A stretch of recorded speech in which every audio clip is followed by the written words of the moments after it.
สบายดียินดีต้อนรับเข้าสู่วิดีโอเทรนนิ่ง IT ฟรีจาก iTech Cloud System วิดีโอนี้เราจะนำเสนอขั้นตอนการติดตั้ง VirtualBox ซึ่งก่อนอื่นเนาะเราจะติดตั้งได้เราจะต้องมีตัวติดตั้งซึ่งเราสามารถดาวน์โหลดได้จากเว็บของVirtualBox เราสามารถเข้าไปที่เว็บ VirtualBox ได้โดยตรงเนาะแล้วทำการกดดาวน์โหลดมันจะมีแพลตฟอร์มให้เลือกว่าเราจะเลือกดาวน์โหลดจากตัวติดตั้งจากเว็บ VirtualBox สำหรับ OS ประเภท Windows หรือว่า OS X ที่เป็นฝั่ง Apple หรือว่า Linux หรือว่า Solaris ก็จะทำการดาวน์โหลดจากเว็บ VirtualBox โดยเลือกแพลตฟอร์มที่เป็น Windows เนาะแต่เนื่องจากว่าข้าพเจ้าได้ทำการดาวน์โหลดมาเป็นที่เรียบร้อยแล้วเพราะฉะนั้นขอข้ามขั้นตอนนี้ไปเนาะหรือว่าถ้าเกิดว่าเราบ่เข้าไปใน VirtualBox เราก็สามารถดาวน์โหลดได้โดยการใช้ Google เนาะค้นหา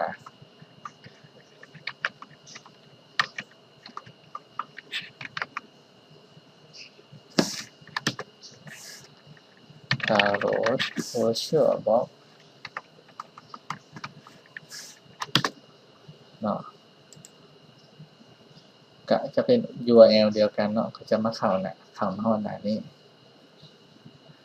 นี่แต่เรามาเริ่มกันเลยขั้นตอนการติดตั้ง VirtualBox ซึ่งเป็นตัว Virtual อีกตัวหนึ่งให้เราสามารถใช้งานได้ค่อนข้างสะดวกสบายดีเนาะเราจะเริ่มต้นการติดตั้ง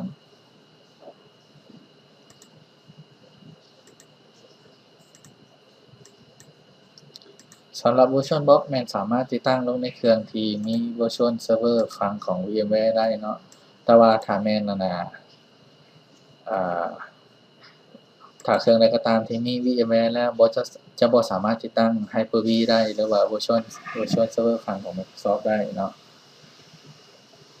แต่คอมเครื่องใดก็ตามคอมพิวเตอร์วิดีโอเครื่องใดก็ตามที่มีVirtual Server ฝั่ง VMware ก็จะสามารถติดตั้งVMware VirtualBox พร้อมกันได้ในเครื่องเดียวกัน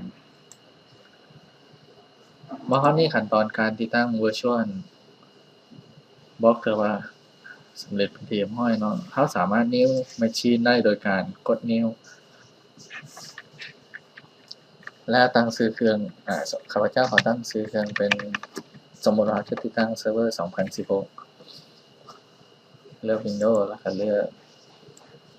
เวอร์ชันหรือว่า Edition ของ Windows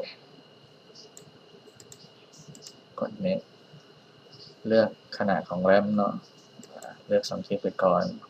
Create โอเค Dynamic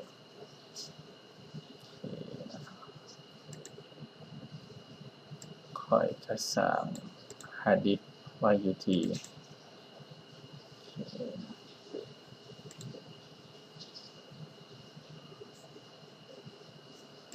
Create Hard Disk วันนี้สามารถเปลี่ยนวิวหรือว่า Edit ได้เนาะ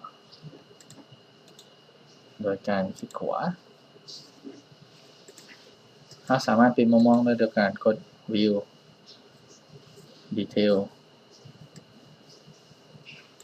เราจะเห็นรายละเอียดของ Virtual Server ที่เราสร้างมาเมื่อกี้เนาะโอเคมาฮอดนี้ถือว่าจบขั้นตอนการติดตั้งและสร้าง Virtual Machine อยู่ใน VirtualBox